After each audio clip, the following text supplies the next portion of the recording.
क्या आप भी अपने खेत में मिट्टी परीक्षण कराना चाहते हैं? अगर अभी तक नहीं करवाए हैं तो आप मिट्टी परीक्षण करवाइएगा। और मिट्टी परीक्षण करवाने के मैं आपको फ़ायदे बता रहा हूँ, क्योंकि हमारे पौधे को लगभग 16 प्रकार के पोषक तत्व की आवश्यकता होता है।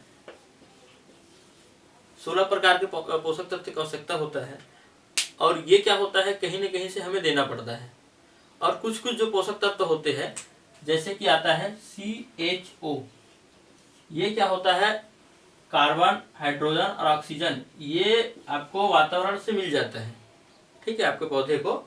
और दूसरा आता है NPK, ठीक है, दूसरा ग्रुप में आता है NPK, ठीक है।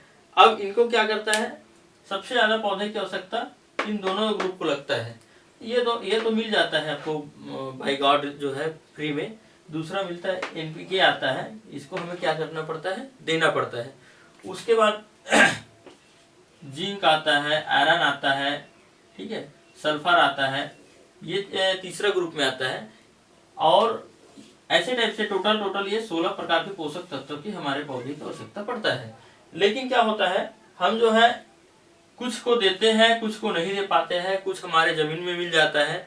तो क्या होता है, कई पोषक तत्व हमारे जमीन में ज़्यादा हो जाता है और कई पोषक तत्व कम हो जाता है, जिसके कारण से क्या होता है, फसल में उत्पादन में थोड़ी सी कमी हो जाता है। कभी कभार ऐसा होता है कि इन सारी चीज़ों के कारण से रेजिस्टेंस पावर भी बढ़ जाता है। तो कहने का मतलब ये है दोस्तों कि यहाँ पे आपको अपनी फसल में ये जांच कराना कि हमारे फसल में किस चीज़ का अधिकता है और किस चीज़ की कमी है। अगर इसमें मान के चलो, इसमें और फायदा, अगर मिट्टी परीक्षण के और कुछ फायदे बता दूं, अगर मान के चलो हमारे खेत में जो है अगर पोटास की मात्रा अधिक है तो हम पोटास क्यों डालें, तो ये हमारा क्या हो जाता है, अगर हम उसको बार बार अगर डालते रहे पोटास को बिना जानकारी का, तो वो हमारा वेस्ट होगा और यहीं पे हमारा खर्चा बढ़ जाएगा।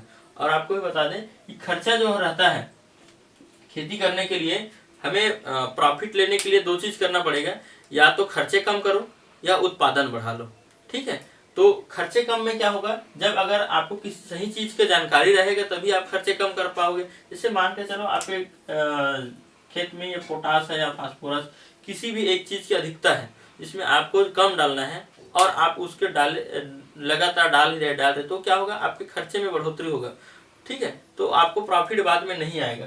कहने का मतलब ये है कि आप मिट्टी परीक्षण में इनका भी फायदा ले सकते हैं। दूसरी बात यह है कि मिट्टी परीक्षण से खेत में और अम्ल की मात्रा, क्षार की मात्रा ये कैसा है, इसके बारे में भी हमें जानकारी मिलता है, क्योंकि हमें तो वैसे इसके बारे में तो जानकारी नहीं ले सकते खुद कि हम जांच करके। इसको क्या करना पड़ता है, लैब भेजना पड़ता है। लैब में आपके 2-3 चीज़ का टेस्ट हो जाता है, जैसे आपके पोषक तत्व को होता है, दूसरा कर लेते हैं अम्लीय और क्षारीय, ठीक है।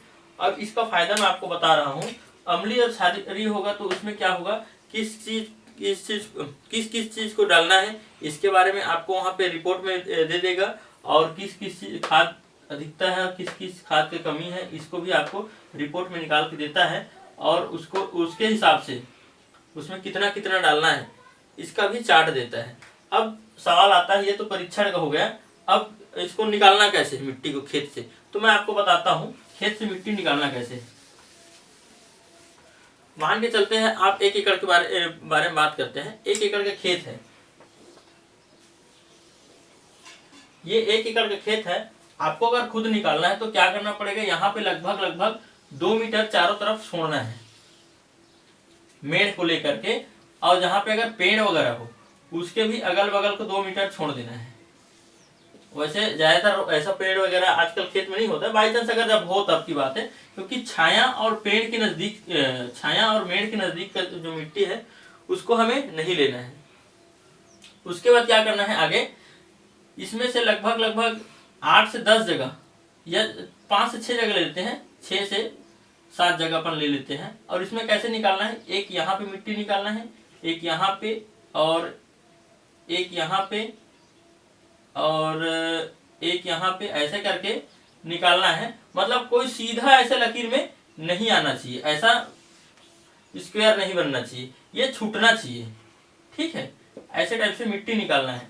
अब ये तो हमें जगह से मिट्टी निकालना है। अब कैसे निकालना है, ठीक, इसके बारे में बात करते हैं।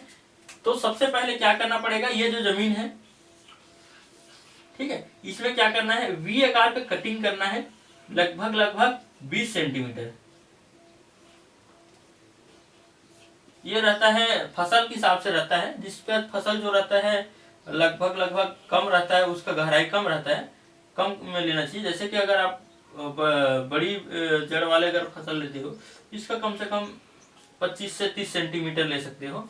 तो इसमें क्या है, यहाँ तक लेना रहता है, वी आकार में आपको कट करना है, ये वी आकार में कट करना है। और इस जगह का जो मिट्टी है उसको क्या करना है, आपको निकाल के बाहर फेंकना है। इससे पहले आपको क्या करना है मैं बता रहा हूँ शुरू से। ये जमीन है, इसमें क्या करना है आपको, ये ऊपर के जो परत है इसको साफ करके फेंक देना है। ठीक, उसके बाद इसके नीचे में फिर वी आकार बनाना है, इस मिट्टी को आपको निकाल के फेंकना है। उसके बाद यहाँ का जो रहता है इस मिट्टी को निकालना है। ठीक है, ये जो लेयर जगह का मिट्टी है इसको निकाल के क्या करना है, आप बढ़िया से साफ पॉलीथीन में, बोरी वगैरह में, ठीक है, उसको एकत्रित करना। ऐसे टाइप से लगभग 6 से 7 जगह, 8 जगह, जैसे आपको उचित बने लगे, उससे ज्यादा 8-10 जगह ज्यादा नहीं लेना है। और उसको क्या करना है, एकत्रित करना है। अब इसका आगे का प्रक्रिया बताता हूँ। ठीक है, अब इनको आप ले लिए,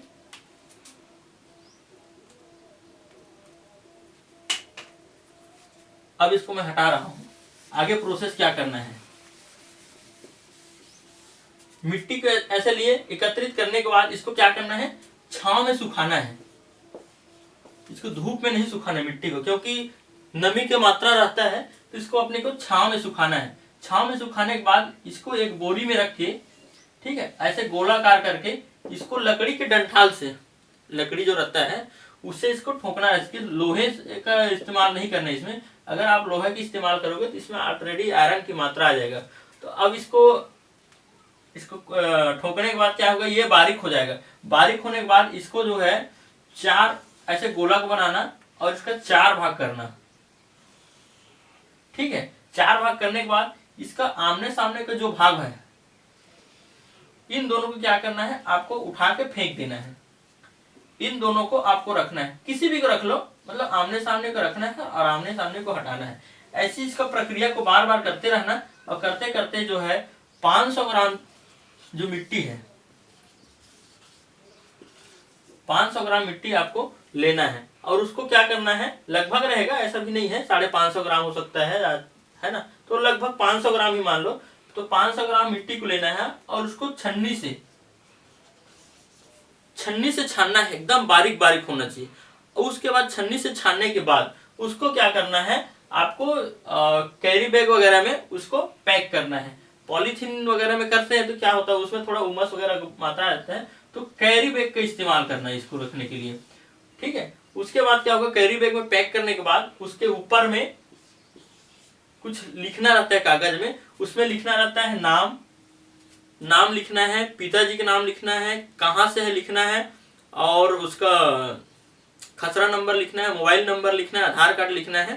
ठीक है, उसके बाद इसको क्या करना है, आपको कृषि विभाग जहाँ पे आपका मृदा परीक्षण होता है वहाँ पे आपको देना रहता है सैंपलिंग को। उसके बाद आपका रिपोर्ट जो है 8 से 15 दिन, महीने दिन में, जैसे वहाँ पे रहता है एक दूसरे के मतलब एक के बाद एक जैसे रिपोर्ट आता है, तो आपका लिस्ट जब बारी आएगा तो आपका चेक करके ये जो है आपको रिकॉर्ड दे देगा। वहाँ पे आपको टोटल जानकारी मिल जाएगा कि आपकी जमीन में किस किस तत्व की अधिकता है, किस किस तत्व की कमी है, उसके साथ ही साथ अम्ल है कि क्षार है, ऐसे टाइप से आपको टोटल चार्ट देगा। उस चार्ट में ये भी लिखा रहेगा कि आपको क्या क्या डालना है, किस किस समय पे डालना है, कितनी कितनी मात्रा में डालना है, इन सारी चीज़ों के बारे में जानकारी देगा।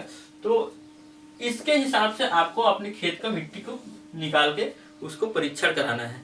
और अधिक जानकारी चाहिए तो आप हमारे नंबर पर फोन करके आप पूरा विस्तार से पूछ सकते हैं।